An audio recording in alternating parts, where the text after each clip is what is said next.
back to 757 Saturday Sports Talk. Like, share, and subscribe to Cova Sports TV. And we have a special guest with us. He is a Cardinals NFL reporter for CardsWire, Hall of Fame selector, co-host of the weekly Hall of Fame radio show on Sirius XM NFL Radio, and the guy that puts together a lot of the preview of the picks for Lindy's magazine. I got a copy right here. He is the one and only Howard Balzer. Howard, thank you so much for spending some time with us. It's always a great weekend. Super Sunday coming up, and it's also sad, too, because football's coming to an end in the next 24, 48 hours.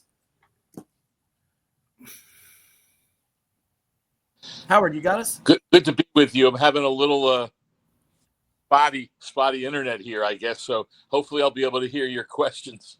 No, you're fine. We appreciate you coming on the program today. Tell me, this is what Super Bowl for you covering? You've covered how many of them? 40 plus, I know, right? Yeah, this is my 44th Super Bowl. In fact, the first one that I covered was in 1981. Right here in New Orleans when the Eagles lost to the Raiders. So that was number one. And I dare say that I never anticipated that 44 years later, I'd still be coming to the Super Bowl. So it's never gets old, Hat. And it's great to be here and see how this one works out and how this game goes on Sunday. That's terrific. Now, for you, a lot of people in the media have said they've got the Chiefs fatigue. They're not as geeked up about this Super Bowl. But when you look at these two rosters, and I think, you can correct me if I'm wrong, I believe you had the Chiefs getting back to the Super Bowl in your preview in the magazine for Lindy's, and the Eagles, you had them going pretty far as well. On paper, is this about as good a matchup as we could have had, even though there were some that were kind of clamoring for a Bills-Lions matchup? What's your feel of the game in an overview, if you will? Yeah, I think it's an excellent matchup. Like you said, you could have some other matchups that would be, very attractive, whether it's Bills-Lions, whether it was Chiefs-Lions, whether it was Eagles-Bills, some of those other top teams and even some of the others too. So, I mean, that's what happens in the NFL playoffs. You get the best teams that are there, and the ones that get this far, it's usually a pretty darn good matchup. And yes, it's a rematch of 2 years ago, and you mentioned that fatigue. And I think, those are just stories and that's just opinions and all that. And I'm sure there are people say, oh, my goodness, here we are with the Chiefs and Patrick Mahomes again. But I think you have to marvel at this franchise's consistency and what they've been able to do. I mean, when you consider making 7 consecutive AFC championship games, that's phenomenal. And I think there should be, and I'm not saying there's not respect for that, but I think then it goes beyond it and saying, oh, we wish we had somebody different here, other different players to talk about and all those things. But, hey, it's the championship. Whoever gets here earns it, obviously. I know that sounds cliched, but that's the way it is when you get to this point in the season. And I see no reason why it shouldn't be a heck of a game, similar to the one 2 years ago when it went right down to the wire and the Chiefs won 38-35. Yeah, and KC erasing a 14-24, 10-point deficit at halftime in that game a couple years ago. Howard, before I let my co-host, Coach Young, jump in here with some questions for you, I want to know, there's a lot of interesting matchups in this game in terms of subplot segments, this offensive line, how they block the defensive front, what the Chiefs will do schematically against Saquon Barkley, what Philly will do defensively to try to slow down Patrick Mahomes. For you, what's the most fascinating matchup within the game here? Well, one of them, and it's one that, I don't know if fascinating is the right word, and I know a lot of people don't talk about it all that much. You hit on it in terms of how many times do we hear games, NFL games, or all football really, is won in the trenches, right? Then the game plays, and everyone, all they talk about is the quarterback, and they talk about the running and all those guys. And you don't hear anybody say, boy, that offensive line did a really great job. But that's really what decides these games. And what's interesting to me when you talk about matchups is 2 of the better defensive players on both teams, Jalen Carter of the Eagles and Chris Jones for the Chiefs, both interior defensive linemen who both have the ability to wreck games. And so I think those are definite matchups that are interesting to watch. But, beyond that, obviously you mentioned Barkley and the Eagles have to find a way to make sure that he doesn't wreck the game with big plays. I mean, heck, we saw that in the one playoff game when he had 205 rushing yards, and I believe it was something like 140 of those yards came on 2 touchdown runs.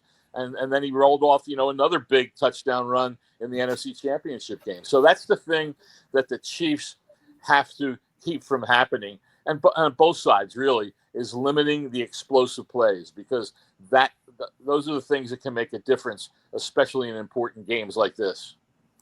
We're joined by longtime NFL reporter Howard Balzer here on 757 Saturday Sports Talk as we break down Super Bowl 59 coming up on Sunday between the Kansas City Chiefs and the Philadelphia Eagles. You can give Howard a follow on the X, or the Twitter as they call it, at HBalzer721. That's HBalzer721. Ed? Hey, Howard, again, thanks for coming on. Appreciate it, too. When we look at this game, as we had these 2 weeks to prepare, I'm not a big advocate of having the time off between it, but I understand why the NFL does it. I think some players probably like it as a chance to kind of recuperate and take care of some injuries, but and hopefully make for a better game. As I look at this game, I'm not tired of Chief fatigue. I kind of hate that phrase, and I would argue with my co-host because he said he has it. I just think it's a situation where people don't like to see constant winners. My New York Yankees, for example. In baseball, people want to see them lose because of their tradition of always winning, though lately they haven't won a whole lot to begin with. But in this game, when the matchup first came, I thought the big thing would be offensive line play. You touched on it. And I think Philadelphia has the best offensive line in football, and arguably between Barkley and Henry, the best running back in football. So I kind of feel the Eagles have this advantage if you're going to talk about line play, though I think Kansas City line is very, very good too, maybe second best.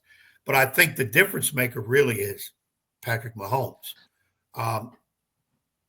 Try to give me the analysis between the two quarterbacks in terms of what they're bringing Mahomes and Hurts to this field.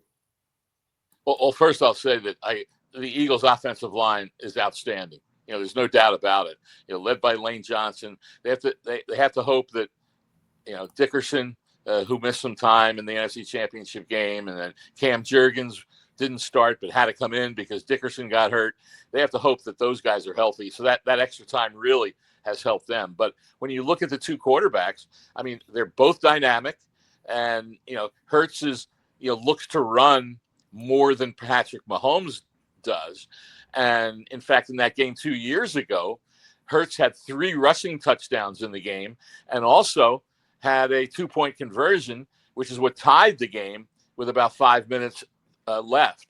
And so, but he's a dynamic player. Mahomes doesn't look to run as much, but as we've seen, when he does, he's very successful at it. And so both defenses have to be mindful of the quarterback running the football to go with all the other weapons that these teams have. And, for the Chiefs, I think one of the X factors is Kareem Hunt, who wasn't even signed by them until September when Pacheco, got hurt. And Hunt has been very productive for them in a second chance with the Chiefs. He hadn't even been with the team throughout the entire offseason in training camp after becoming a free agent with the Browns. And then he was signed because of injury, and he's been a big plus for them. Xavier Worthy, their first-round receiver, has gotten better and better as the season has gone on. And you never know what veterans like DeAndre Hopkins and Marquise Hollywood Brown will contribute. And so there's a lot of weapons on both sides. You mentioned Barkley with the Eagles, and you also have those excellent receivers, Devontae Smith and A.J. Brown. So a lot of, the bottom line is this. We are a quarterback-dominated analysis crowd. And it always comes down to the quarterback. Oh, he did this or he did that. But you don't see quarterbacks be successful unless they have the supporting cast. And both these guys have that. And one other note on that, interestingly, earlier this week, Patrick Mahomes was asked a question about it. Is there a game that keeps you up at night from your career? And he said, oh, that's an easy one.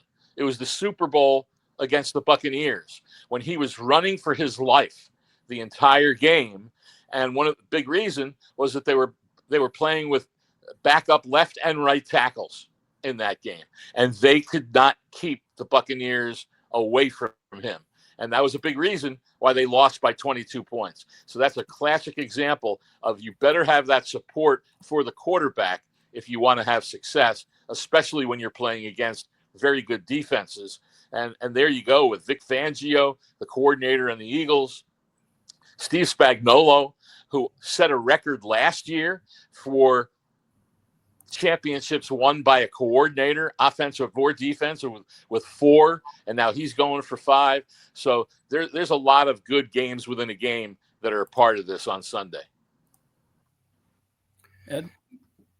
Well, also, Howard, when in coming into this game, a lot has been made too on the defensive side. When we look at the defensive side, the Chiefs kind of known as a team that can score a lot of points, but they're going to give up a lot of points. I think the over and under on this game was like a 48.5. And of course, when they played a couple of years ago, it was well over 70 points.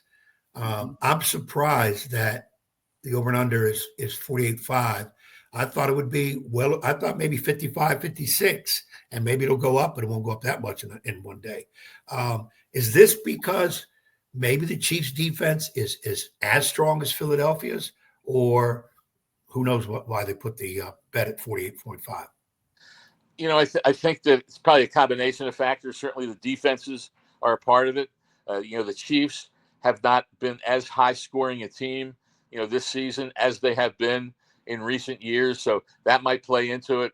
But let's always remember in terms of the line that when, everyone always says, well, this is what Las Vegas says. And yes, Las Vegas sets the line to begin with, but then it will move in either direction depending on what the public bets.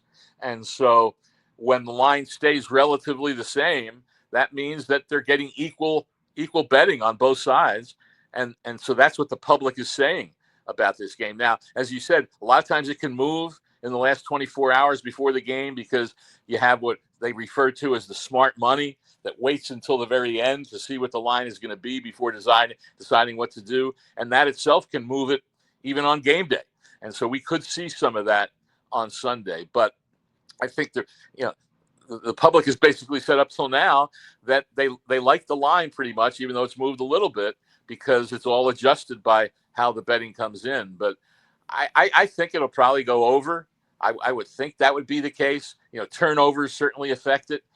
But I think that, when you look at that Chiefs Bills game, and what they have 61 in that game. And so I think that this one, because of all the offensive weapons, as good as the defenses are, it's going to be tough to keep the other team from scoring points. I think I'm not saying it's going to be crazy high scoring, but I think certainly it would go over that 45 to 48 range. Well, and the other thing too, when we get to these type of games, championship games, big games during the season, I'm always one that says after everybody's exhausted the offense, the defense, the line play, the quarterback play, special teams come into play. And I think these are, I haven't looked at the statistics, but if my memory gets me right, I think they're two of the better special team units out there, especially Philadelphia.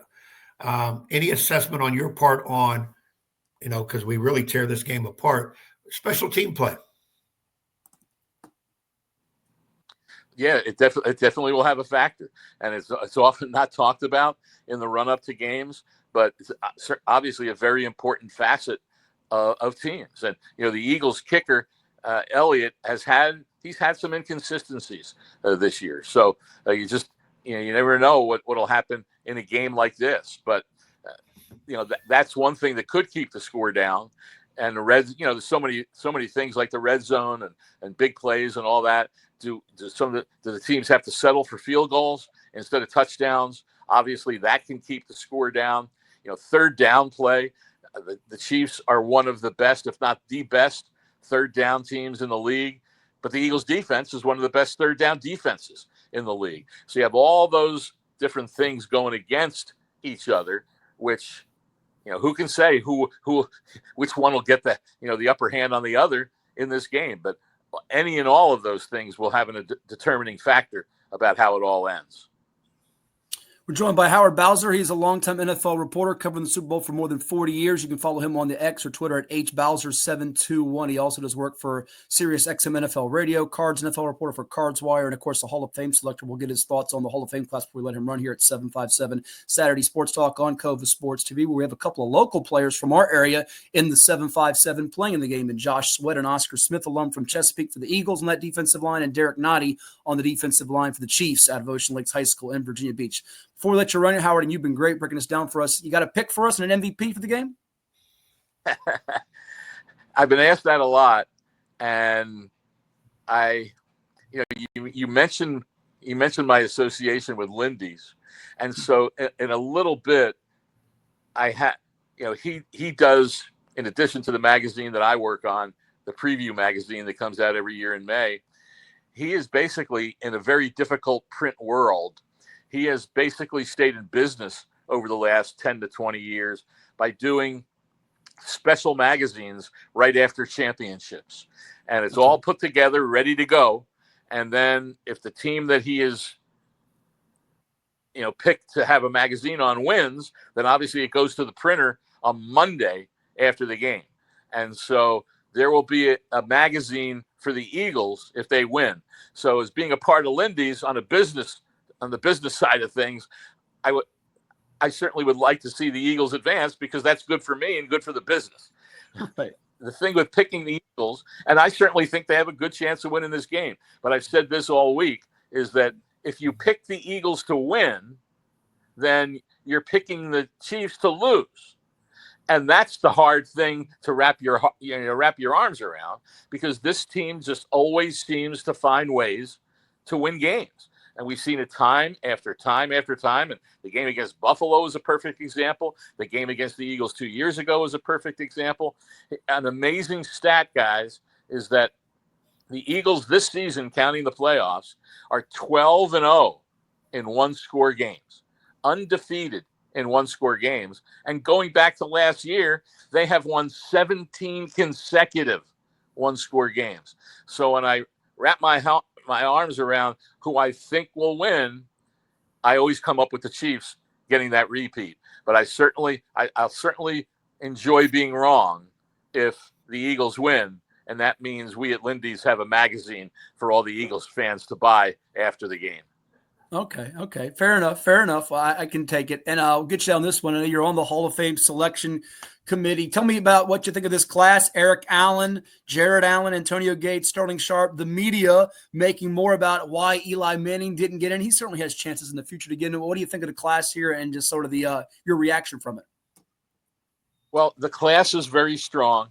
The guys that got in are all deserving. And I say it every year that you can make a case for all 15 of the finalists would be deserving entrants in the Pro Football Hall of Fame. I almost hate this saying what I'm going to say next, because each year we always seem to hear how whoever gets in, there's a lot of talk about, well, who didn't? And that most of the time comes from the fan bases of different players saying their guy got snubbed and all that. The thing about this year, though, that people need to be aware of that I don't think a lot are, is that it's the smallest class that the Hall of Fame has had, with 4 going in 2 decades. And that's because the Hall of Fame changed the process this year that made it harder for players to get in. And I wonder if that's the best way of doing this. I think, the last 20 years, there's been 5 modern day players that have been elected. This year, we only had 3. And so that means 2 deserving players, you could argue, were kept out that should have been in.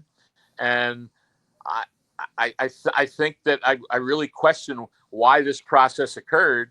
And they had a minimum of 4 could be the class, counting the seniors and the coach and the contributor, and a maximum of 8. Well, they got the minimum of 4. And Sterling Sharp should have happened a long time ago, probably. But there were 2 other seniors. There was a coach, Mike Holmgren, who was part of the 5, and Ralph Hay, who was a founder of the National Football League in Canton in 1920. And out of that group of 5 guys, we only had 1 go in. And so I question the process. And to me, that doesn't take away from the guys who got in, because they were deserving and they got the votes. But I just was not a fan of them changing the process this year to end up with a smaller class than it normally is that will be enshrined in Canton in early August.